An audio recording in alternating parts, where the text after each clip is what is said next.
What is going on? What is going on? It's your favorite girl here on YouTube, Molly Carter. So today's video I'm going to do, I know a lot of you guys have been wondering where have I been with these advice videos. I'm bring them back. I'm going to read some of these emails that you guys have done. Normally I only do one email, give you the best advice for that. Hi Molly, my name is Demia. You might have seen my name in the comments on a couple of your videos. Anyway, I need some advice on meeting transgender people in person. So I live in Richmond. Everybody and their damn mama works at Amazon. I arrived the service van there and about a week ago. Our driver told us that we'll be picking up a transgender girl. And I'm like, okay, it's 2016. If you got a problem with them, I'm going to need you to get yourself together. So I finally met her about a few days ago when Amazon let me go home early. Everybody on the bus, everybody on the van was talking about her makeup and hair, etc., etc. And a few of us slipped up and called her he or him. So she got a little attitude with me and said, if you see a male who wears makeup and weave, also girls' clothes, you should dress them as she. So me being a very blunt person, I opened up and I told her that this is I opened my mouth and at first apologized because I wasn't trying to offend her. But I also told her that this is not like we're doing it on purpose. I wasn't trying to offend her, but I also told her that it's not like we're doing it on purpose. We just met you. We have to get used to calling you that. Is there any advice you can give to people who might be meeting their first transgender in person? Um, Basically, like, it's kind of offensive when you clock in the person, sort of, to say, especially if you don't know them, so you just tend to clock them or try to attempt to, not even trying to do it on purpose. So you wasn't in the wrong, but honestly, I say this to everybody, it's better to ask than to just automatically just be like, I mean, honestly, you didn't do it on purpose, though. So I wouldn't feel bad. I feel like a level 1 type of bad because it's like, oh, I did just, offend her a little bit. But it's just like, I wasn't trying to. So it's like, you wasn't trying to offend her at all. So I feel like she should have just been more understanding. Because when people misgender me, um, especially not knowing that I am trans or I tend to just pay it. But if they know who I am or if they know about me and they know that I am trans and they sit there calling me a damn he, then that's when I tend to be offended. But I personally feel like just honestly just to always ask if it's just, just for educational purposes, just educate yourselves.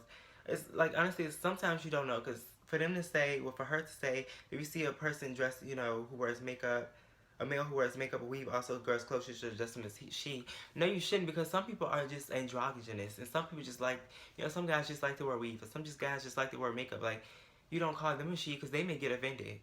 So never mind what that girl said. Okay, so somebody said, hi, my name is Nisha.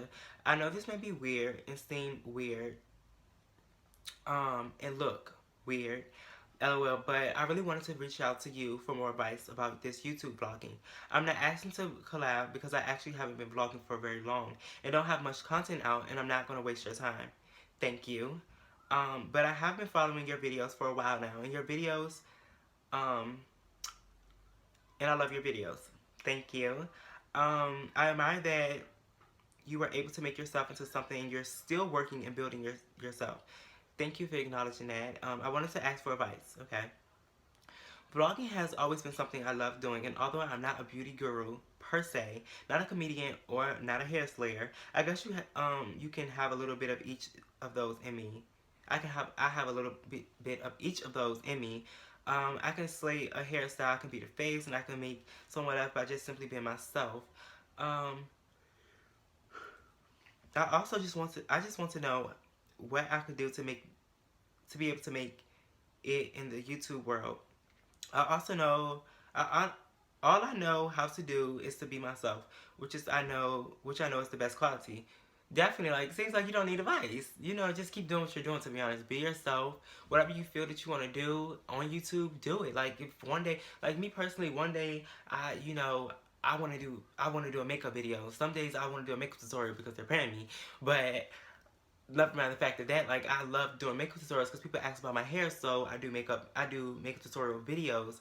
I mean hair review videos, and I might start doing hair tutorials. I might start, you know, I just, if I want to make up, if I want to wake up and do a beauty video, not knowing that I'm not a beauty guru, then I'm gonna do that, you know.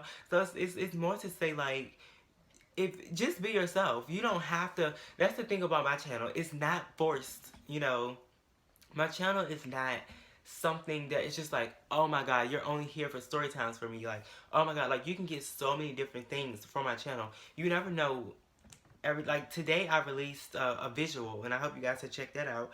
But it's just like so many things that it's, I have so much talent. So whatever I feel like doing, I'm gonna do it. So I hope I answered that for you. But with so many people doing YouTube, I get discouraged very easily. And the people I do know personally, they vlog. Film Lost and Rochelle Clark, I do not know who those are. As we may be friends personally, not everyone is willing to share advice business-wise. And that's a problem. I feel like, oh my god, so I know I'm stopping. So I think that's what I'm going to start doing. Just, I'm going to stop in between to, you know, talk so I won't forget. Okay, so that's the problem. On YouTube, if you have friends who are just naturally your friends, or you make friends through YouTube, it's okay. Like, people need to understand, like, it's okay. Like, why not build each other up? Like, why are you competing with somebody who you call a friend? Like, I never understood that.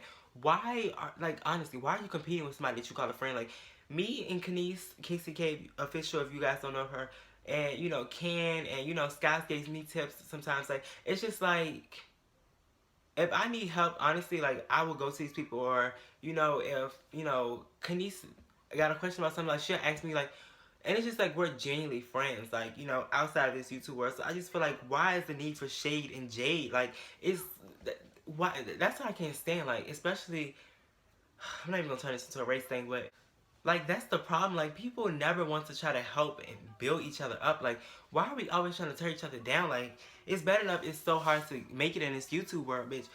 Like, come on, bitch. Help your friend out. Now, I also would say I wouldn't go gun-ho. Like, I have friends who are just starting on YouTube.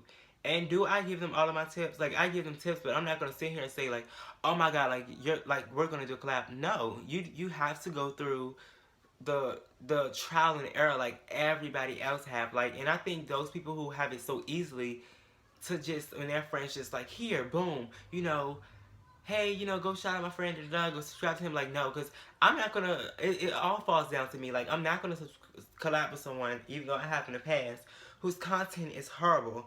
I'm not gonna collab with someone who doesn't display a good personal image on myself, you know. So I don't know. I have always been about helping others shine, but because there's enough room in this world for everyone to shine, you know. Agreed. I'm not sure if you would answer or would want to share your advice, but God knows. I would appreciate it like no others. I'm not trying to really find, I'm just trying to really find my way in this YouTube world. And I can make it without being typical just like anyone else, and also get my content up there in good quality. I do hope to hear back from you, and if I do, I cannot wait. I know people would think, these kids are getting on my nerves, so if you can hear them, I'm so fucking sorry for that. What is to think this, I cannot wait. I know people would think of me as being needy or begging for help. Girl, you are not begging for help. But I look at it as seeking advice from someone who has made it, and is getting wisdom from someone who has experience in this vlog life. So, my advice to you, like you said, be yourself. That's the best advice that you can know. Be yourself. Like, in this world, just completely be yourself. Like, I cannot, and then I hate when it comes to YouTube, like, people gonna sit up here and say, oh, you trying to be like somebody else. You do one step of story time, somebody gonna say you trying to be like somebody else. You do a makeup video, somebody gonna say you trying to be like somebody else. Like, you just being yourself. Like, if you want to wake up and do a makeup video, then you can do that. If you want to wake up do a story time, you can do that. If you want to wake up and do an advice video, then you can do that. If you want to wake up and become a dancer, a teacher, like, what? If you want to wake up and do something, do it. Don't ever let other people stop you from doing that. And that's one thing I had to realize. Like, when it came to my book, I made sure that I wanted to write my book. I've been wanting to write my book for years. So when I finally did it and I published it, I felt so good. I felt so gracious about myself. I was so scared to release that visual because I felt like people was gonna think I was trying to be like somebody else or trying to do stuff that wasn't what I really want to do. If you really look inside the visual, if you really watch the visual, you will see that there is something, one of my many talents, of something that I really truly want to do. And it's just like, my channel is not just one thing. My channel is not just, oh, story times, or just, oh, advice, or just, oh, makeup. No. I do what I want, when I want to, and how I want to. And that's how you need to make sure your channel is. And you spoke about good quality. Make sure you have a good quality as far as your camera. Make sure you have good quality. Make sure you have a MacBook. These things are so essential. And I think I'm going to make a video about this of, how to be successful on YouTube. You need these things: a MacBook, a good quality camera. Like, I know a friend who has from like a $90 camera, or you can get it from $90 on like Macari. And that camera is good quality. Like, I'm trying to tell you, like, the camera's probably like $100 or $200 to $300, but you can get it like a used one for like $90 some. Like, you can get like, use your sources. Like, I'm trying to tell you, like, if you can't afford the most recent MacBook, go get a used one. Like, I'm gonna buy, an older version MacBook, not too old, but one of the older versions MacBook, because I can't simply afford the $1,500, MacBook right now. It's like, do what you have to in the time of need, because it's going to pay off. YouTube is a big investment. I took every YouTube check I have, I take it and I buy YouTube stuff. My first YouTube check I ever had, I made sure that I bought lights, and I made sure I bought a tripod. And I also bought the tripod clip for my camera. Now you see I have this bomb ass lighting. When it comes, and now I'm ready to get, my YouTube check is almost $500. Even though I shouldn't be telling y'all that, but it is. It's almost $500. So this week, when I get paid, I will be buying me a MacBook. So it's just like, those are the things, these are things that I need, because it is an investment. And the last thing that I will need is a camera, and like my main channel camera. And then I'll be using my iPhone to vlog. And then once I build enough money again, I'll be buying a vlogging camera. And then I'll be buying, a GoPro. Then I'll be buying a drone and all these other types of things. Like, it's so many things. Like, YouTube is an investment. YouTube is YouTube is an investment. So lights are $50. Start off with some studio lights, and then move on to a diva ring, or you can get softball lights, whatever floats your boat, whatever you truly want. Right now I have studio lights, so you see this bomb lighting that I have is because I have the studio lights. Like, honestly, YouTube is an investment, and that's the one thing I will say. Like, camera quality is everything. Like, so many people don't even know, because they wouldn't even know unless I told them that I use my iPhone. Okay? Like, you just truly wouldn't know. And I don't have no shame in my game. Like, I'm sorry, I don't make as much money as some of these other YouTubers, so I have to do what I can in the time of need. So, yeah, like, I'm just gonna be real about it. I hope you guys enjoyed this, advice column. I hope I've helped you guys as much as possible. As always, don't forget to like, comment, share, and subscribe, and I love you guys so much more. If you want advice from me, make sure that you look at the email down below, and make sure you hit me up at mileycarter@gmail.com. That is the email. If you can't remember it, fast forward, rewind this video, or look down below. As always, comment and tell me you guys' opinions, or if you got advice for these two people, make sure that you comment down below and tell me your advice. That's how I'll have like a casual conversation. As always, I love you guys so very much.